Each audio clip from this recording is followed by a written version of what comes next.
Oke, selamat malam teman-teman semuanya. Nama saya Adi Budaya, Nama Namo Budaya. Bertemu lagi dengan saya Wahyudi Akbar dan hari ini saya ditemani oleh Cilili di acara Live and Mature di CD Channel. Seperti biasa yang teman-teman ketahui bahwa di acara Live and Mature ini kita selalu menghadirkan topik-topik yang menarik, termasuk topik kita di malam hari ini. Kita akan membahas topik tentang kejiwaan. Wow, ada apa itu kejiwaan ya? Seru banget nih. Menarik banget nih gitu. Nah, tapi ini kita akan mengangkat dari sisi bagaimana kalau kita sebagai anggota keluarga atau kita sebagai sebuah keluarga, lalu kemudian ada anggota keluarga kita yang mengalami gangguan kejiwaan. Nah, bagaimana cara kita mengatasinya sebagai sebuah keluarga di sini? Karena kita melihat banyak orang-orang atau keluarga yang seakan-akan malu gitu pada saat punya anggota keluarga yang seakan mengalami gangguan kejiwaan. Nah, tentu untuk membahas tentang kejiwaan ini kita menghadirkan kembali ahlinya, ya, yang sudah sering kali ya, bukan terbiasa, sudah sering dan terbiasa hadir di CD Channel pada saat membahas tentang topik-topik kejiwaan, yaitu Dr. Guntara Hari. Selamat malam, Dok. Selamat malam, Nama Budaya. Thank you, Dok, sekali lagi untuk waktunya, kehadirannya di Sama-sama. malam hari ini. Tapi sebetulnya saya yang harus berterima kasih kepada Anda, terutama karena topik malam ini, itu topik yang sangat mendasar, sangat penting. Orang selalu bicara soal depresi lah, cemas lah, gangguan tidur lah, detail terus. Oh, nanti obat A, obat B, obat C, itu penting banget. Tapi lebih penting sebetulnya, ngapain sih ngomong begitu tentang gangguan jiwa? Nah, ini menjadi dasar. Jadi, aku nggak berhenti-berhenti bilang, cerita-cerita seperti ini jauh lebih penting, terutama kalau di masyarakat seperti masyarakat kita ini, yang kita sebutnya kerennya stigma. Masih ada stigma, yaitu kepercayaan negatif, kepercayaan yang berlawanan dengan yang seharusnya tentang sesuatu hal. Dalam hal ini tentang kejiwaan, gangguan jiwa, sehat jiwa. Itu nanti kita mesti jelaskan tuh ya, karena dengan seperti itu baru kita bisa nanti cerita yang canggih-canggih ini, gitu kan. Nah, sekali lagi sedemikian sehingga ini sangat penting. Apalagi kita kalau dunia kedokteran tuh ada orang suka bilang promotif, preventif, kuratif. Promotif meningkatkan supaya kesehatan lebih bagus, preventif pencegahan, kuratif. Kata teorinya bilang kuratif itu paling mahal dan paling perannya itu dalam dunia sosial masyarakat itu paling spesifik. Preventif, promotif itu yang lebih besar dan lebih penting. Jadi itu yang kita harus baguskan itu. Jadi kesehatan masyarakat secara umum, kesehatan jiwa secara lebih khusus itu kalau preventif dan promotifnya kuat, maka kuratifnya akan jadi lebih bagus. Very good, thank you very much. Benar ya? Oh, thank you, Dok. Ini pembukaannya udah langsung kayak deep gitu ya. Langsung jelas dan detail banget. Ya, ini apa yang aku bisa bantu malam ini? Apa cerita yang paling mendasar yang aku bisa bagikan ini? Nah, mungkin sebelum ke sana, Dok, tadi kan sempat kita Cili sempat ini ya di awal sempat tadi apa sih bedanya antara psikolog sama psikiater dulu kali ya. Kita mungkin mulai dari sana supaya teman-teman yang awam ini kan ngerti gitu. Apa sih kalau dokter kan psikiater ya. Gitu. Nah, apa sih beda psikolog dan psikiater? Nasi campur sama nasi padang. Oh, Sama-sama nasi, sama-sama ada banyak isinya, tapi beda. Secara nature beda. Secara nature bedanya apa? Satu psikiater itu dokter ahli kedokteran jiwa, itu nama resmi Indonesianya, adalah seorang dokter. Jadi dia ngurusin orang sakit. Dokter kan ngobatin orang sakit. Kalau ngurusin orang belanja namanya pedagang. Psikolog bukan dokter. Jadi dia mengelola orang sehat. Mengelola orang sehat itu dalam artian tadi primitif preventif tadi ya. Kalau ini kuratif, itu secara gampangnya gitu. Jadi bedanya satu dokter, satu bukan dokter. Makanya secara praktis kita terus bilang, oh kamu pergi ke psikiater, kasih obat ya. Karena memang sebetulnya psikiaterlah orang yang berhak mengobati dengan obat, karena dia dokter. Psikolog dia enggak. Jadi dia lebih menekankan kepada mengelola orang sehat. Saya selalu bilang dengan segala hormat kepada teman-teman psikolog, terutama psikolog klinis, pengelolaan orang sehat itu menjadi lebih awal daripada psikiater. Kalau analoginya main sepak bola gitu ya, mereka itu masuk ke apa tuh namanya, gelandang atau sayap kiri kanan segala macam. Jadi kalau ada problem dalam keseharian, orang ada masalah, bolanya digocek dulu di depan tuh ya, dikelola sendiri. Kalau nggak bisa, baru curhat sama orang dekat, sama kakak, sama adik, sama pacar, sama selingkuhan. Kok selingkuhan? Segala macam. Kalau nggak selesai, baru sama yang dituakan atau sama pemuka agama dan segala macam. Kalau nggak lagi, udah masuk ke back nih, bolanya udah deket lagi nih. Lalu ke yang lebih profesional secara keilmuan, yaitu psikolog. Nah, kalau udah dari psikolog masih tembus, udah mau masuk gol nih. Kalau udah masuk gol, dia udah gangguan jiwa. Yang nahan siapa? Psikiater. Jadi aku penjaga gawang nih. Nah, karena aku penjaga gawang dan last resort itu apa?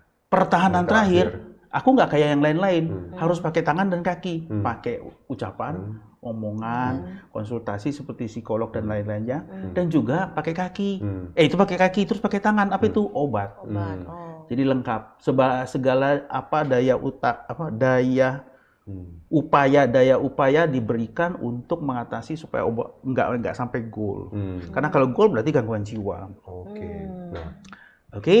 Nah, terus apa bedanya yang udah masuk sama yang belum? Gangguan jiwa sama nggak gangguan jiwa? Kalau yang sehat dan yang sakit. Kalau definisi yang paling ringan, paling umum, paling loose, paling gampang. Orang yang gangguan jiwa adalah orang yang mengalami 2D. Bukan Deddy Dukun, bukan. Deddy Dores, bukan. Dulu zaman kuno tuh ada Deddy Dukun dan Deddy Dores ya. Ini ada 2D, distress dan disfungsi. Distress itu adalah suatu kondisi di mana seseorang mengalami suatu perasaan yang tidak menyenangkan. Yang tidak menyenangkan itu apa? Gampang. Semuanya pakai terlalu. Terlalu sedih, terlalu kesel, terlalu marah, terlalu senang, terlalu bahagia, terlalu segala macam terlalu. Yang kemudian sudah cukup signifikan menyebabkan dia kena D satu lagi, disfungsi. Tidak bisa berfungsi secara yang dibutuhkan di lingkungan sosialnya, di lingkungan misalnya sebagai ayah, sebagai ibu, sebagai orang tua, sebagai anak, sebagai pekerja. Fungsinya lah tidak maksimal. Kalau ada distress dan disfungsi, kita udah masukkan kategori sebagai gangguan jiwa. Nah, kalau gangguan jiwanya masih di tengah lapangan bola tadi, misalnya karena satu dan lain hal, tiba-tiba dia ngelihat pacarnya digonceng sama cowok lain, dia ngamuk, dia marah. Pada saat itu dia terjadi distress, kesal, ngamuk, marah. Kemudian dia nendang-nendang, marah-marah, banting helm segala macam, dia disfungsi karena dia nggak bisa berfungsi sebagai orang normal yang helm mahal dia banting, itu kan marah. Pada saat itu, detik itu dia gangguan jiwa. Itu gangguan jiwa. Segitu aja udah gangguan itu jiwa sebutnya dong. Definisinya gangguan jiwa. Nah, pada saat itu, tapi kemudian dia bisa tenang, ini tengah jalan aku malu segala macam. Dia selesaikan sendiri tuh. Kalau dia selesai gangguan jiwanya hilang. Kalau dia nggak selesai, misalnya berulang hari ini begitu Senin gitu, Selasa gitu, Rebo gitu, ganti-ganti lagi cowoknya, tambah kesel kan dia. Jadi dia dia nggak bisa hilang, dia konsultasi sama orang lain. Nah, jadi gangguan jiwanya agak lama. Tapi itu tetap sudah masuk kriteria gangguan jiwa. Dan biasanya makin lama dia gejalanya makin banyak. Mulai dari tadi uring-uringan, kesel, marah segala macam, mulai terus kalau waktu dia suruh kerja katanya konsentrasinya hilang, sering lupa, nggak susah fokus gitu ya, sensitif. Nanti kalau terus-terusan mulai nggak bisa tidur, nafsu makan kurang.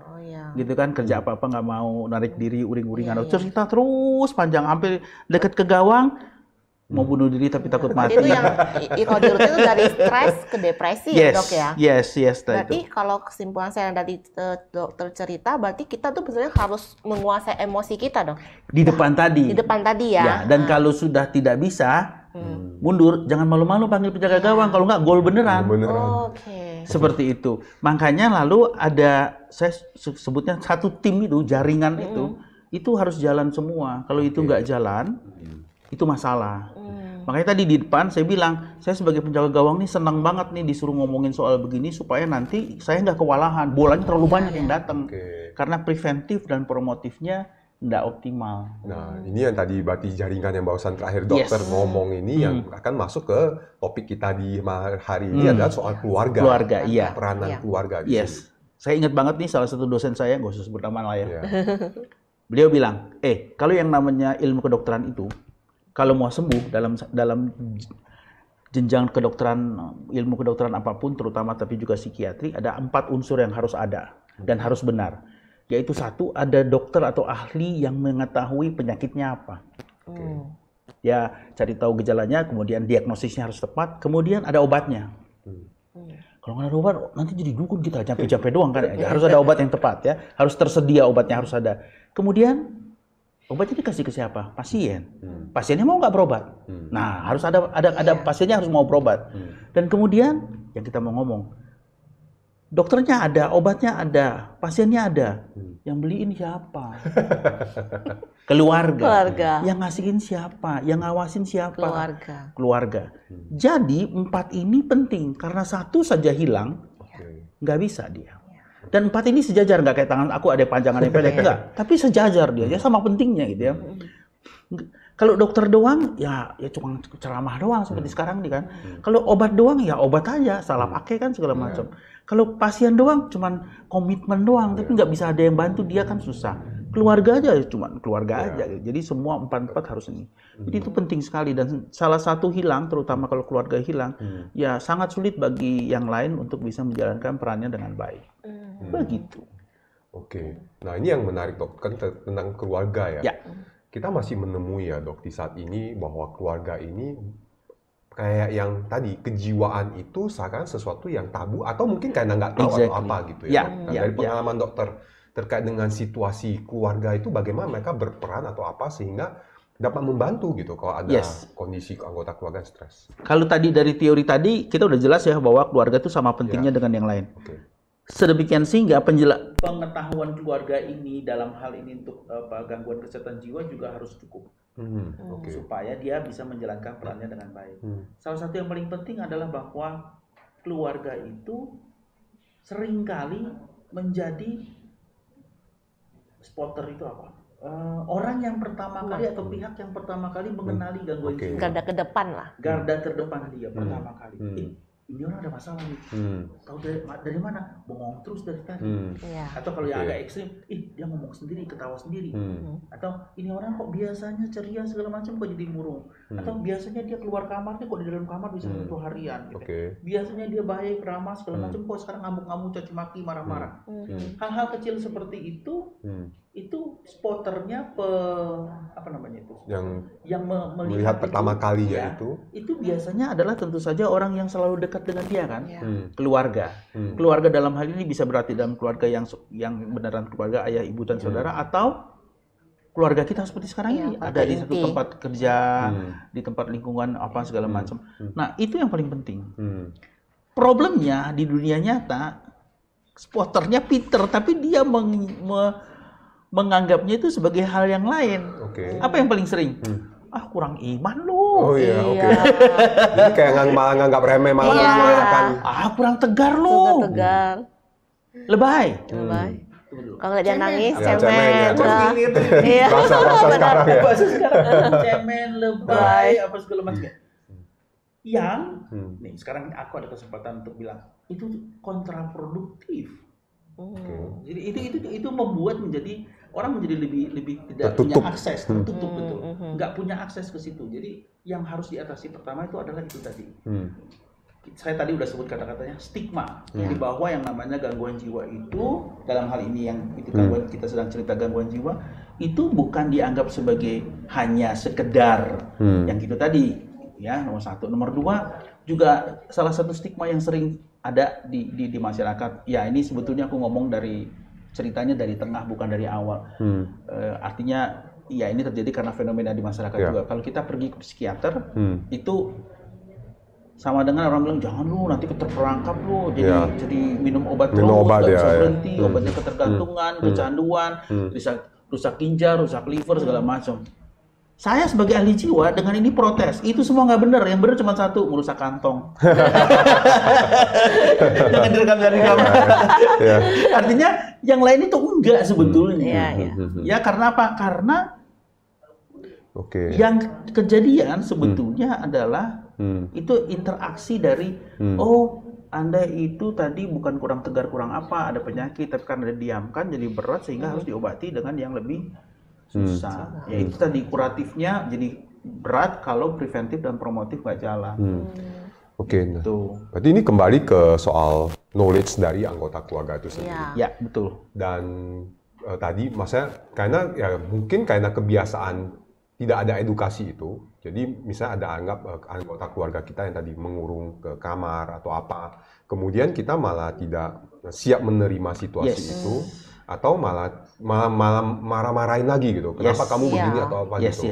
Nah. Itu satu, itu penting. Ya, jadi itu poin nomor satu. Poin nomor dua juga yang banyak di masyarakat kita terutama adalah pernyataan bahwa pergi ke psikiater atau pergi ke psikolog atau pergi ke pemuka agama, Bante dalam hal ini untuk konsultasi segala macam, berarti lu ada masalah. Dan kalau lu ada masalah, terutama gangguan jiwa, lu gila. Nah, itu yang pernah saya ketemu ya, Dok. GILA. Aku hampir nggak lulus kuliah gara-gara aku bilang gila, tau. dalam artian itu strong word yang paling strong. Jadi kata-kata paling tajam yang paling tidak pantas diucapkan. Kenapa? Salah satunya adalah gini. Memang kata-kata itu GILA itu mengindikasikan apa sih? Itu artinya apa sih?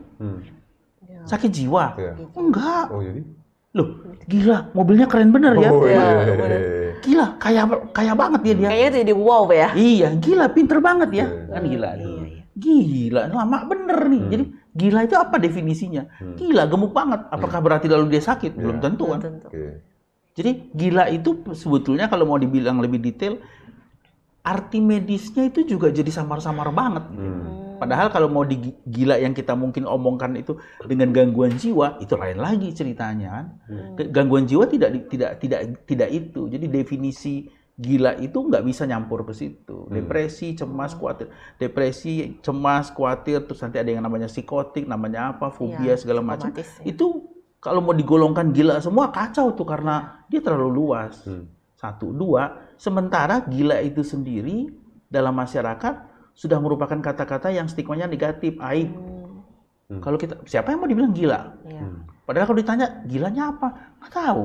Kan bingung kan? Nah, jadi penggunaan kata-kata itu nggak pas. Jadi, stigma itu yang kita harus lawan. Bahwa ada gangguan jiwa tadi, distres dan disfungsi tadi, itu dikenali segera, nomor satu tadi, dikenali segera, nomor dua, segera cari bantuan kalau memang nggak bisa diatasi. Bolanya sudah bukan di tengah lapangan, udah mulai masuk nih. Berarti Anda tidak bisa lagi sendiri menghandle, harus minta bantuan, backup dari kiri dan kanan segala. Nah, nih Dok, barusan kayak terbersih ada persisnya misalnya tadi ya, kan kadang-kadang yang terjadi anggota keluarga berusaha menangani atau bahkan tidak melihat. Anggaplah dia udah berusaha nanganin. Kapan persisnya kayak tanda udah oke, ini gua udah perlu ke profesional? Very good question. Jadi begini, kalau ditangani oleh keluarga itu sampai ke tahap di mana keluarga merasa argumen-argumen, omongan, tingkah lakunya segala macam yang dari keluarga itu bisa menenangkan, bisa mengurangi gejala, masih oke.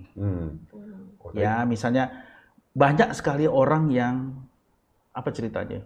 Patah hati karena ditinggal pacar atau patah hati karena di PHK segala macam, dia nangis-nangis. Sebetulnya hanya mau didengar suara nangisnya aja. Duduk aja, ketemu, ngobrol apa. Sesudah itu, ya udah deh, aku udah selesai, sekarang aku cari yang baru atau aku kerja lagi dan segala macam. Udah selesai. Nah, kalau udah sampai ke situ, keluarga tahu, berarti udah cukup nih peran saya nih. Tapi kalau lebih dari itu dan tidak selesai masalahnya, dia mesti mulai tahu, ini berarti nggak hanya bisa diatasi dengan hanya duduk di situ, tenang, apa segala macam. Dia kalau dikasih nasihat profesional dari saya misalnya, ya udah kamu kalau nggak dapat kerja di sana nggak bisa, kamu kerja yang lain aja, apa segala macam. Dia bilang, nggak, aku kerja di situ udah stres, nggak bisa lagi cari yang lain. Enggak dong, itu kan satu perusahaan lain. Oh iya ya, perusahaan lain juga ya. Nah, itu berarti kan selesainya di situ. Tapi kalau tidak, berarti mesti lebih ekstra kan. Misalnya apa? Cariin pekerjaan baru. Nah, begitu waktu dicariin kerjaan baru karena dia nggak bisa, terus ini suruh kerjaan baru, suruh bikin resume, suruh bikin lamaran, kok macet dia, nggak mau ngapa-ngapain. Berarti lebih berat nih. Dia sudah sampai gangguan pemikiran di mana dia jadi nggak konsentrasi dan segala macam. Nah, itu tanda-tanda apakah aku perlu tambahan profesional gitu. Dari situ kelihatan. Nah, mulailah secara insting biasanya sih di lapangan orang terus langsung bisa lihat, oh ini kurang ibadah nih, oh ini kurang oke nih, atau ini kalau ngomong sama aku kurang nih, harus ngomong sama siapa nih, pacarnya nih supaya dia dirayu apa segala macam, kan akan kelihatan itu. Sampai ke tahap di mana, wah ternyata kamu udah 3 hari 3 malam nggak tidur ya, waduh. Udah diomongin segala macam, udah meditasi, udah apa, wipasana segala macam, nggak bisa juga, nggak bisa.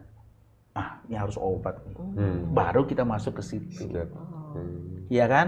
Nah, udah ketemu penjaga gawang, apa yang dilakukan?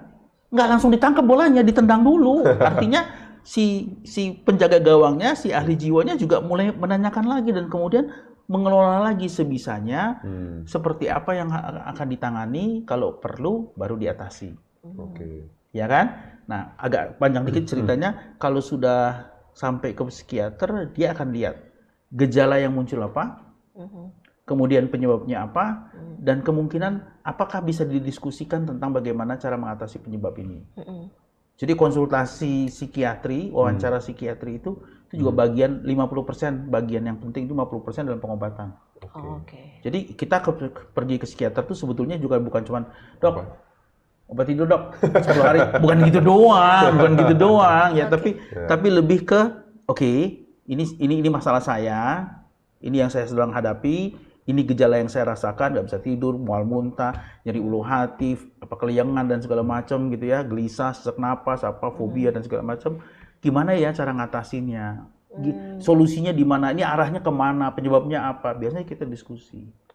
Dan kalau misalnya ada gejala-gejala yang memang harus diatasi saat itu juga, misalnya nggak bisa tidur atau sakit kepala atau apa, sedih segala macam, dan atau juga karena psikiaternya lihat ini adalah sesuatu yang kalau nggak diatasi segera jadi berbahaya karena akan menjadi tambah berat misalnya, sehingga dia tidak makan dan apa segala macam, biasanya psikiaternya langsung, oke, kalau begitu karena saya punya otoritas sebagai dokter, saya akan memberikan kamu obat.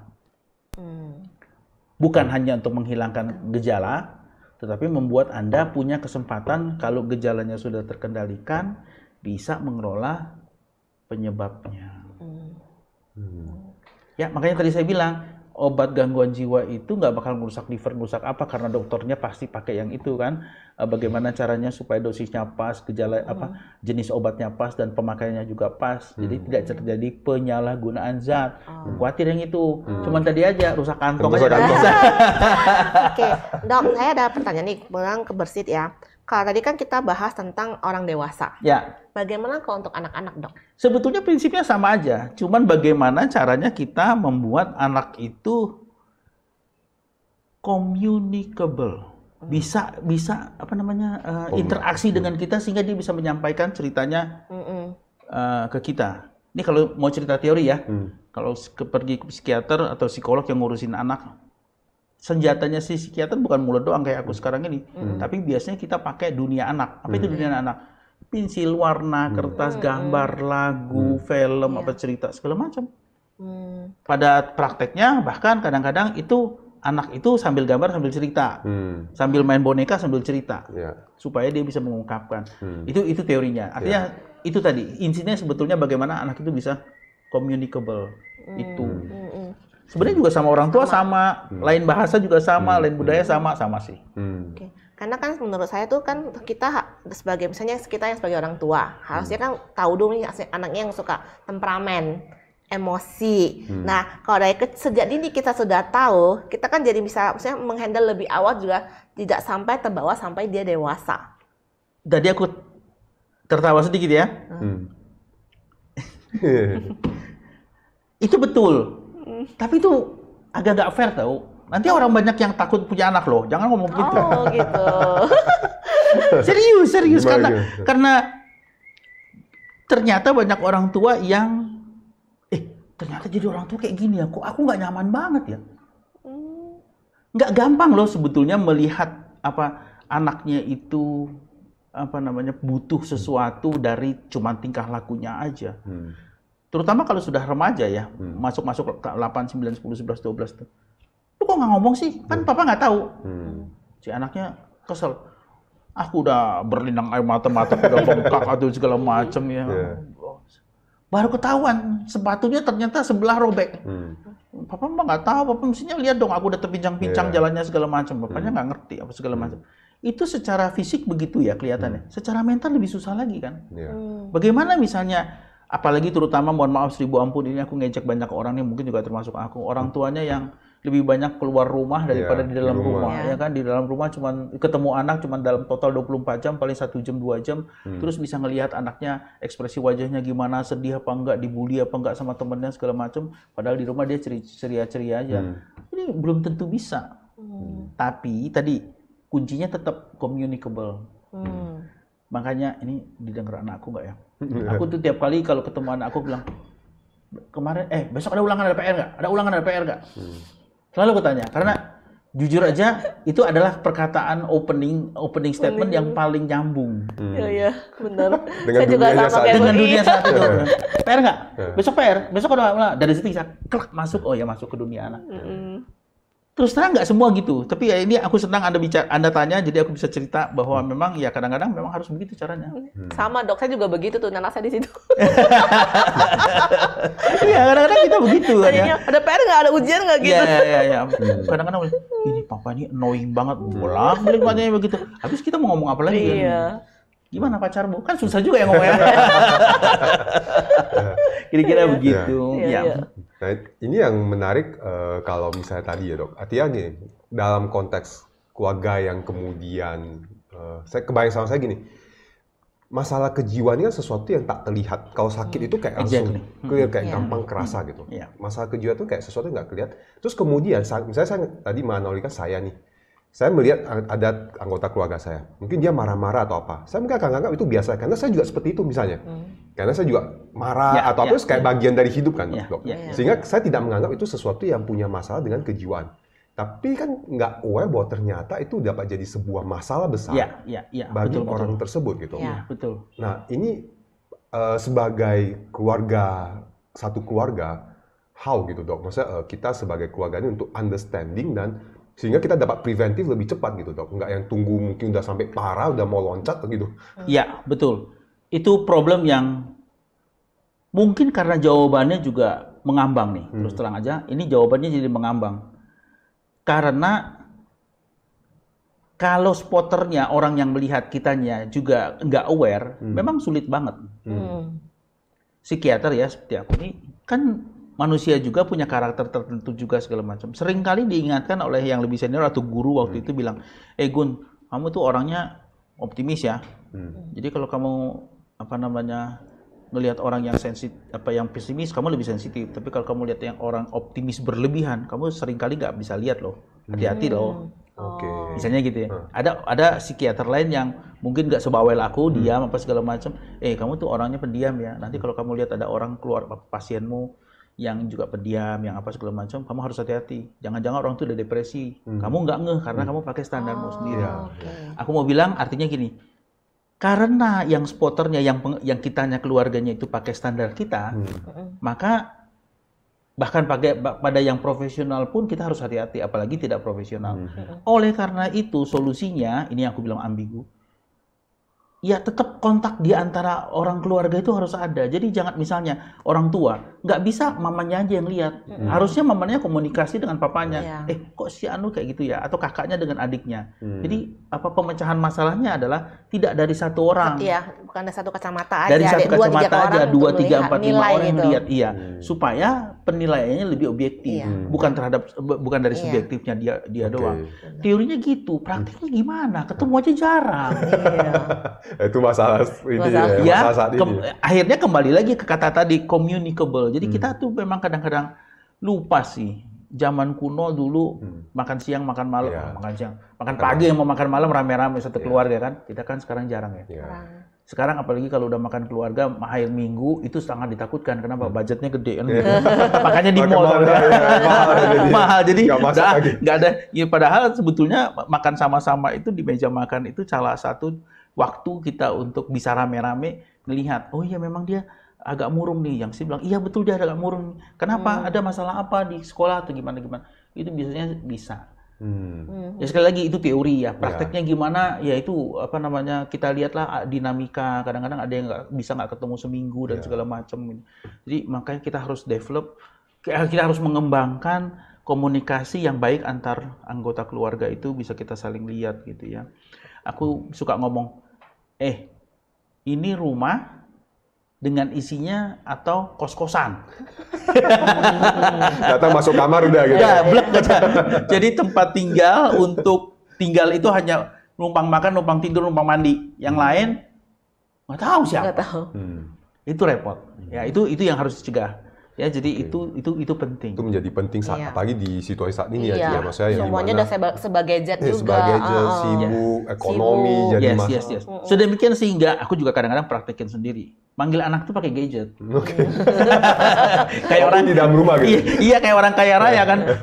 Di sebelah itu bukannya oi panggil gitu. Nelpon, "Halo, Om ngapain di sebelah kan?" gitu ya. Kalau pakai kamera ya. Pakai kamera. Di sini dia pilih pakai. Oh iya. Kadang-kadang kita belum seperti itu juga sih kalau memang itu ya. Makanya bagaimana caranya supaya itu bisa interaksi antar keluarga itu bisa Menjadi penting ya. Iya, jadi ada terwujud. Artinya sejauh ini salah satu untuk dukungan keluarga, untuk kalau misalnya punya anggota keluarga yang punya persoalan kejiwaan, sebenarnya kunci pertama itu adalah soal komunikasi antar keluarga itu dulu gitu. Yes, kemudian kemampuan untuk bisa spottingnya tadi, Spotting, melihat iya. itu, dan kemudian tadi jangan punya negatif, stigma negatif Stigma, tadi, iya. pendapat negatif, apalagi pakai GILA dan segala Iya. macam itu. Karena, nah ini juga mungkin jadi kalimat promosi ya. Makin lama dibiarkan, Kan? cenderung gejalanya makin sulit diobati. Iya. Oke. Kalau makin sulit diobati itu definisinya apa? Pengobatannya lebih lama, lebih mahal harganya, obatnya lebih mahal harganya, dan ruginya berkali lipat. Iya. Ingat kalau namanya, apalagi terutama kalau orangnya produktif ya, rugi orang sakit itu double. Double artinya kita ada biaya yang harus dikeluarkan dan ada biaya yang kita tidak dapat karena dia nganggur. Nganggur, benar. Iya kan? Iya. Untuk anak sekolah, dia nggak sekolah, berarti kan dia rugi dong. Iya. Karena dia jadi pendidikannya Iya. terganggu. Kalau dia kebetulan penghasil uang, dia kan jadi nggak bisa kerja dengan baik dong. Iya, benar. Nggak optimal dong. Sementara dia sudah harus bayar karena ada biaya Iya. untuk pengobatan, dia juga jadi tidak produktif. Nah, untuk mencegah itu makanya harusnya seawal mungkin gitu. Oke, berarti Begitu. yang kita perlu spot on sebagai keluarga itu, terutama tadi dari segi kondisi dia mengatasi masalah. Yes. Apakah misalnya dia menghadapi sebuah masalah, marah-marah di awal atau apa itu sesuatu yang wajar, tapi Ya. setelahnya dia mampu mengatasinya nggak? Dia Yes. mampu Ya. move on, Yes. dia mampu belajar, Yes. dan dia Iya.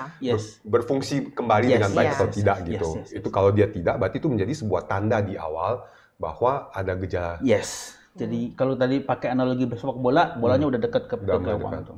Iya. mulai mendekat tuh, maka Iya. udah perlu segera lebih aware lagi dan Iya. mencari bantuan gitu. Jangan kemudian dibiarkan begitu saja gitu ya. Nah, kebetulan lagi di titik itu, aku akhirnya juga bisa kasih warning juga nih. Oleh karena itu, maka yang salah satu yang paling berbahaya adalah kalau kita bilang, satu, segala sesuatu dihubungkan dengan supranatural. Oke. Jangan ya. Guna-guna orang nih, disantet orang nih. Tolong jangan gitu dulu. Kenapa? Kalau arah larinya, saya nggak mau bilang, kita nggak mau argumen lah gitu soal apakah itu benar atau tidak segala macam. Tapi kalau maksudku kalau dia memang arahnya ke situ, nanti pengobatannya arahnya ke situ juga. Iya. Gitu ya. Sekarang aku bilang, oh maaf ya, aku masih Dokter Gun bukan Suhu Gun. Jadi Belum ganti Belum ganti gelar ya, gelar. belum Belum ganti ganti profesi. belum ganti gelar. Jadi kita nggak ngomong itu. Tapi maksudku kalau memang ke situ nanti arahnya pengobatannya ke situ juga. Kalau dia kebetulan ke sini kan jadi masalah. Itu Iya. satu. Nomor dua, yang namanya gangguan jiwa itu jangan bukan aib. Tadi kita cerita dari tadi Iya. itu apa namanya juga jangan dihindari gitu loh. Di kesempatan di sini ngomong gitu kan. Jadi tolong jangan hanya diatasi dengan jangan hanya itu sepele, itu apa segala macam. Sekali lagi ya. Terus apalagi kalau kadang-kadang orang bilang, oh udah kasih minum obat tidur aja, gampang. Repot itu. Iya. Kalau nanti, apalagi kalau kita nanti udah masuk cerita soal obat ya. Obat itu kan sebetulnya, jadi aku jadi harus bertanya nih, apa sih beda? Kenapa sih ada obat yang bisa dijual bebas, ada yang tidak? Apa yang membedakan? Yang dijual bebas murah, yang tidak mahal. Kenapa ada obat yang bisa tanpa resep dokter, ada resep dokter supaya dokternya cepat kaya? Enggak, bukan itu ceritanya. Tapi kenapa? Karena obat-obatan itu punya reaksi yang ke tubuh itu signifikan, dengan efek samping yang juga besar, dan penggunaan yang spesifik sebetulnya. Lebih ke arah penggunaan yang enggak. Orang bilang tuh pakai bahasa Inggrisnya broad spectrum, jadi bisa untuk segala hal. Itu jarang. Oke. Salah satunya yang paling terkenal paracetamol. Paracetamol itu namanya kan banyak tuh, Panadol dan segala macam. Itu broad spectrum. Kecuali sakit hati, semua sakit bisa diatasi kan gitu ya. Nah itu oke. Tapi kalau ada yang lain yang enggak, Misalnya kalau dari bidangku antidepresan itu khusus hanya untuk antidepresan aja. Dan itu besar pengaruhnya dan segala macam. Nah, obat-obatan itu harus dipakai dengan cara yang tepat, dengan jumlah yang tepat, dan pengharapannya juga dengan tepat. Misalnya orang depresi dengan segala macam gejala depresinya dikasih obat antidepresan. Habis itu kok bukannya tambah sembuh dok, malah tambah mau bunuh diri. Ada yang begitu? Oh ada. Lalu kita lihat, oh ya mungkin karena ada obat antidepresan punya efek samping gitu. Kalau menurut aku itu mungkin bisa, itu mungkin benar. Ada teori, ada beberapa yang bilang seperti itu. Tapi yang lebih penting lagi adalah karena sebetulnya obat antidepresan itu mengatasi gejalanya aja, tapi tidak mengatasi penyebabnya. Contoh paling gamblang ya, walaupun ini contoh doang gitu ya. Misalnya depresi karena putus cinta, pacarnya udah sekian lama kawin sama cowok lain, apa sama cewek lain, dia minum, terus dia depresi kan berat, minum obat, begitu dia minum obat perasaan dia lebih oke, lebih nyambung, dia keinget lagi, dia tambah sedih kan, mau bunuh diri dia. Tadi waktu sedih banget malah dia nggak kepikiran bunuh diri, kan bukan salah obatnya dong, ceritanya kan ini kan jadi problem. Nah itu dia, kadang-kadang seperti itu. Begitu lagi depresi dia nggak ingat dia utang 1 M. Begitu dia udah mau sembuh, aduh 1 M gue gimana bayar? Mau bunuh diri lagi? Bisa begitu. Jadi karena perkembangan itu kemudian perkembangan penyakitnya menjadi lebih oke, dia menjadi lebih sadar dan dia bisa melihat realita padahal dia depresinya masih ada. Jadi maksud saya ada banyak nuansa di mana ya pengobatan dengan obat-obatan itu memang harus di bawah pengawasan si dokternya yang profesional. Ya itu soal obat ya. Mumpung ingat, jadi aku langsung potong di situ aja. Nah ini juga menarik sih, ada yang kepikiran sama saya. Apakah saya dapat katakan gini dok, bahwa sebenarnya sakit jiwa sama sakit kepala sebenarnya itu sama normal, artinya sesuatu yang memang umum terjadi. Exactly. Bukan sesuatu yang kayak sekarang kan sakit kepala lebih sesuatu normal, sakit jiwa itu nggak normal gitu. Sebenarnya sama normalnya nggak sih? Sama, secara bercanda dan secara real. Terus aku bilang gini, itu sebabnya kenapa aku ini adalah dokter. Yang belajar ilmu kedokteran jiwa kan gitu. Harus dokter, kenapa? Dokter urusannya dengan kesehatan kan? Iya. Itu dia. Berarti itu sesuatu yang kalau ya sehari-hari juga lah ya. Gitu. Iya, bagian dari. Jadi sakit gigi, sakit jantung, sakit COVID sama sakit depresi itu sama realnya, sama nyatanya, dan sama-sama harus diobati gitu. Karena sama-sama berpengaruh pada kesehatan secara utuh dari seseorang. Bukan seakan-akan sakit jiwa itu hanya untuk orang-orang yang dengan aib tertentu saja gitu. Bukan. Jadi kayak kesannya golongan tertentu yang boleh sakit jiwa gitu. Iya, itu dia. Orang yang tertentu yang benar. Itu juga mengerikan. Artinya karena cara berpikir begitu, lalu orang benar-benar tidak mau mengakui bahwa dia ada gangguan jiwa. Sekali lagi, padahal makin lama dia tidak mengakui, makin berat itu penyakit, makin besar biaya dan makin sulit diatasi. Oke dok, coba saya tanya, bagaimana kalau misalnya si pasien ini dia sudah menyadari dia mengalami sakit jiwa dan dia pergi ke psikiater tanpa diketahui oleh keluarganya. Nah, menurut dokter tuh bagaimana? Apakah dia tetap harus at the end harus kasih tahu ke keluarganya apa tidak? Saya bicara soal hukum Indonesia. Kalau pasiennya di atas 18 tahun, welcome. Kalau pasiennya di bawah 18 tahun, secara hukum saya harus tetap memberitahu kepada orang yang berhak ya, dia nggak punya hak, dia ada pengampu namanya yang berhak itu. Atau ada orang yang dengan gangguan jiwa yang sangat berat, sedemikian berat sehingga dia sudah tidak kita anggapnya itu namanya insight, tilikan, namanya kesadaran untuk menyatakan bahwa dia itu memang sakit dan butuh berobat, kita minta walinya dekat. Kalau suami istri, kalau istri suami, kalau anak orang tua anak, kalau kakak adik kakak gitu ya, sampai nanti yang paling jauh gitu ya. Jadi misalnya kalau ada perempuan datang tanya, udah bernikah? Iya, berarti kita ngomong sama suaminya. Kalau ada anak kecil datang, kita tanya orang tuanya siapa. Kalau dia orang tuanya nggak ada, berarti baru kakak gitu ya. Berarti kalau misalnya dia belum menikah, tapi dia nggak mau kasih tahu orang tuanya. Kalau dia udah 18 tahun, lewat 18 tahun dan masih bisa saya anggap sebagai mampu bertanggung jawab terhadap dirinya, di-keep di situ, dirahasiakan di situ aja. Dirahasiakan di situ saja.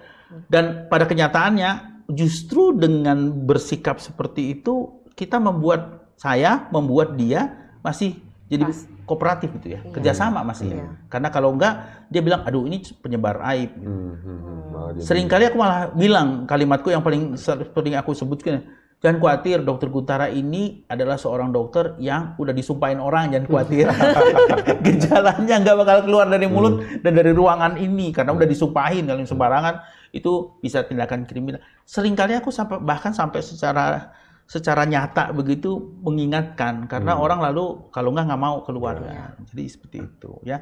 Kecuali kalau yang tadi ya, yang lain baru kita akan misalnya nih orang tua pikun gitu ya, pikunnya sudah sampai ke tahap di mana dia udah seringkali nggak menyadari apa yang dia lakukan. Itu kita kasih tahu anaknya seperti itu, atau istri atau suami. Kalau lain dari itu tetap sendiri sih. Iya. Ya. Jadi yang gini Dok, misalnya ada anggota keluarga mungkin ya, di mereka jadinya kayak pas ada anggota keluarganya yang agak mengalami masalah kejiwaan, itu dia kayak histeris atau terlalu berlebihan merespon gitu ya. Kalau ya saya juga nggak tahu, ini hanya jadi pertanyaan, tapi kayak saya merasa ada mungkin itu yang membuat apakah itu jadi tepat juga seperti itu cara responnya. Tentu kalau dokter saya jamin pasti mengatakan tidak gitu, karena kan yang namanya terlalu itu berarti dia tidak punya masalah kejiwaan juga gitu. Iya, betul. Nah, cara respon yang tepat itu gimana gitu? Nomor satu itu tadi, bahwa ini adalah gangguan jiwa, bukan karena kurang iman dan lemah dan segala macam, juga bukan karena supranatural, tapi memang karena gangguan jiwa yang sama realnya sejajar dengan gangguan yang lain, gangguan fisik yang lain. Sehingga kita bisa mengendalikan. Begitu. Tapi memang ya betul, Anda betul tadi Wahyudi, bahwa dalam masyarakat kita orang itu menganggapnya itu sangat memalukan gitu ya. Sangat memalukan, bahkan ya kebetulan aja nih, aku jadi tidak berteman dengan beberapa teman lama karena ada anggota keluarga dari teman lama itu yang aku confirm gangguan jiwa, marah dia. Ya jadi ya itu faktanya. Maksudnya sebetulnya aku tahu persis, sebetulnya itu yang ditargetin bukan hanya dia aja, tapi yang ini kita cerita saat ini kan dalam rangka itu juga memberikan pengertian di masyarakat bahwa gangguan jiwa itu ya bukannya sesuatu yang harus dihindari atau malu, aib. Nah Dok, mungkin ini buat teman-teman yang nonton ya di malam hari ini juga, ataupun kapanpun Anda sedang menonton rekaman ini, bahwa kalau mereka misalnya butuh nih konsultasi Dok, mereka merasa tapi iya atau enggak gitu. Nah mereka dapat kontak Dr. Gun di mana Dok? Aku sih kerjanya di Bethsaida, Rumah Sakit Bethsaida di Gading Serpong. Tapi maksudku begini, yang paling penting begini, pergi ke psikiater itu, ini ngomongnya kasar banget ini ya. Terus terang banget ya, tapi udahlah nggak apa-apa ya. Lebih baik gitu Dok. Iya. Paling jauh rugi duit. Artinya Anda mengeluarkan uang untuk konsultasi. Setuju. Paling jauh gitu. Kalau dibilang, oh ya Dok, enggak Dok, dokter salah, itu nggak, dokternya nggak jujur, kenapa? Nanti saya dikasih obat terus bisa kecanduan dan segala macam. Enggak. Kita nggak gitu kok. Artinya obat itu hanya diberikan kalau memang ada tujuan yang sangat spesifik, yaitu mengatasi gejala yang kita anggap sebagai ahli jiwa, sebagai dokter, kalau itu tidak diatasi, itu akan mengganggu atau membuat pengobatannya tidak bisa berjalan sama sekali. Itu kita baru kasih obat. Artinya nggak langsung datang, langsung ini ya obat yuk gitu, enggak ya gitu ya. Contoh paling gampang. Orang datang dengan, Dok, saya udah nggak tidur seminggu, Dok. Hah? Seminggu? Gue bilang, kok bener? Iya Dok, tutup sebentar mata udah buka. Teler, Dok. Gimana Dok? Saya mau minta obat tidur. Yang saya lakukan pertama, itu bukan langsung, ya udah oke, obat tidur sekian. Enggak. Saya langsung bertanya, kalau lagi nggak tidur kamu ngapain? Langsung aku masuk ke, kira-kira ini penyebabnya apa? Dicari dulu nih. Mulai dari fisik sampai mental. Kalau secara spesifik soal tidur itu ada yang namanya higiene tidur. Jadi higiene tidur itu kira-kira suatu situasi dan kondisi yang mendukung orang pada saat tidur. Ditanya, kamu tidur sama siapa, di mana? Kedinginan, kepanasan, berisik, tempatnya rame, tempat apa segala macam. Diberesin semua dulu itu. Kalau itu ada yang menyebabkan nggak bisa tidur, ya itu diatasi dulu. Misalnya secara fisik kan gitu juga ya. Itu. Oh ternyata dia tidur di kamar yang terang padahal dia maunya gelap. Ya, itu obatnya apa? Matiin lampu. Kan itu mata begitu. Dok, itu saya ini sebetulnya nggak enak ngomongnya. Kenapa? Ya kalau saya tidur sama pasangan saya, dia itu kalau tidur lebih bawel daripada kalau lagi bangun. Kok tidur bisa bawel? Bisa dong, nggak berhenti lagi loh. Dia. Astaga, kalau dia lagi pagi malah diem dia bisa ya. Kalau dia tidur, ketik dia pules sampai dia bangun bunyi terus tuh. Caranya obatnya gimana? Masa kasih obat tidur? Enggak, atasin itu si yang orang yang bawel itu, yang pasangan yang bawel itu kan gitu. Nah, jadi itu terus sampai akhirnya ketemu, oh iya kira-kira ada solusinya gini. Nah, itu semua sudah selesai, terus ternyata masih butuh obat tidur, kita baru kasih. Dan pada kenyataannya saya sangat jarang memberikan obat tidur yang hanya obat tidur loh. Lebih ke anti cemas lah, anti depresan lah, gitu ya. Kadang-kadang anti sakit lah. Baru ke, kalau memang itu semua udah oke, masih nggak bisa tidur, barulah masuk ke obat tidur, misalnya seperti itu. Oke, jadi benar-benar didiagnose terlebih dahulu. Ya, kita cari penyebabnya. Penyebab utamanya. Gitu. Baru nanti kan kita itu. Dan itu berlaku untuk semua ya, semua gejala yang muncul ya. Jadi kita nggak langsung tembak, oh ya seperti itu misalnya. Ya. Begitu. Ya, jadi kalau teman-teman sekali lagi kalau mau kontak Dr. Gun dapat search di Google juga Dr. Guntara Hari dapat search di Google, ada gampang tinggal search pasti muncul namanya Dr. Guntara Hari SPKJ. Muncul tuh.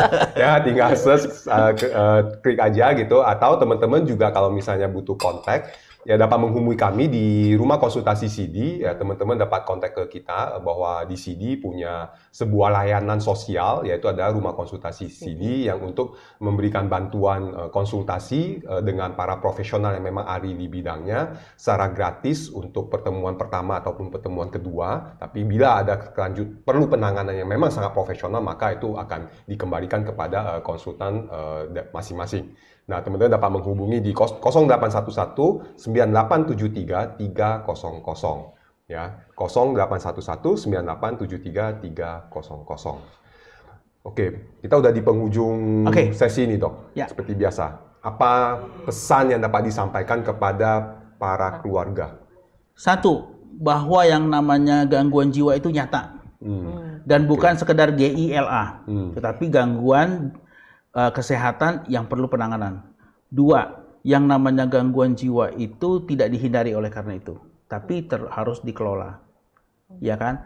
Nomor 3, dalam kehidupan ini manusia itu, saya bilang, kalau 10% saja keinginan kita bisa didapat dari 100% yang kita mau, kita tuh sudah jadi orang bahagia. Jadi sebetulnya standar untuk bahagia itu kecil. Sebetulnya tidak pantas lah ya, sebenarnya nggak cocok lah kalau ada orang yang tidak bahagia. Jadi kalau Anda mulai merasa tidak bahagia, jangan dipendam sendiri, konsultasikan sama orang-orang. Ya, kalau perlu sampai penjaga gawang silahkan. Oke, thank you Dok, ini sangat luar biasa sekali, ini memberikan saya sebuah kesadaran. Sebenarnya pentingnya akhirnya edukasi tentang kesehatan jiwa. Yes. Bukan hanya sekedar edukasi tentang kesehatan badan ya. Saat ini banyak di luar sana kan hanya ada kesehatan badan gitu. Jaga kesehatan badan. Tapi tentang edukasi mengenali kesehatan jiwa ataupun bahkan gangguan jiwa itu menurut saya cukup minim ya, Dok. Nah, ini mungkin akan sesuatu salah satunya lah yang kita mungkin dapat pikirkan lagi untuk edukasi untuk masyarakat Indonesia pada umumnya ya, Dok. Oke, terima kasih Dok. Sama-sama. Hari ini, thank you. Oke, teman-teman, demikian acara bincang-bincang kita di Live and Mature di malam hari ini. Semoga teman-teman mendapatkan manfaat, dan untuk teman-teman mendapatkan manfaat, pastikan teman-teman untuk like dan subscribe dari CD channel ini. Sampai ketemu di acara Live and Mature berikutnya. Selamat malam, namo saya Budaya, namo budaya.